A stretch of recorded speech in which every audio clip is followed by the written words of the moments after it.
Så er vi på Hundested Havn. Der er temmelig stille, for det er jo blevet vinter. Det er januar, men der er pyntet godt op fra julen. Og butikkerne hernede, de har åbent.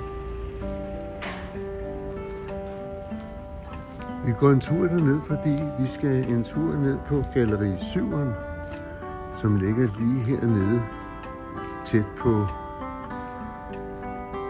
de andre butikker. Ja, faktisk i midten, mellem alle de andre butikker, ligger det her lille forunderlige galleri, som Lone Lopez Andersen driver. Og det hedder Galleri 7'eren, fordi at det er i nummer 7. Jeg har fået lov at udstille her i vinter, i januar, februar og marts.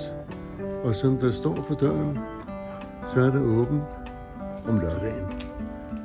Og er der noget bedre end at tage til Hundested på en lørdag på en lille tur og gå på galleri og se alle de billeder, som hænger her, der bliver skiftet ud på lørdag, har jeg fået at vide.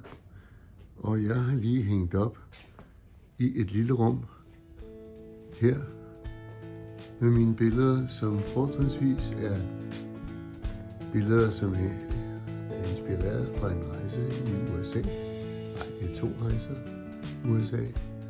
Og så fra naturen omkring mig i Danmark. Der er store billeder. Der er små billeder i ramme, hvis man er til sådan et lille billede. Og ellers er det her fra Yellowstone Nationalparken, Grand Prismatic Spring, eller fra Nordsjælland med gamle træer, der kender hinanden. Grand Prismatic Spring igen heroppe. Natur her. Set i en cirkel, for cirklen samler billedet. Og livet er i en cirkel. Det har jeg selv lært af indianerne derovre vestpå. Jeg håber, det kunne være af interesse for mig at se fine ting i det her galleri.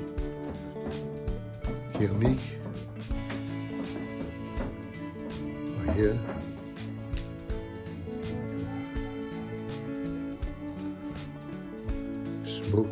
smukkeste krus af Trine Hegaard. Eller kander i nye former, der ligner fugle.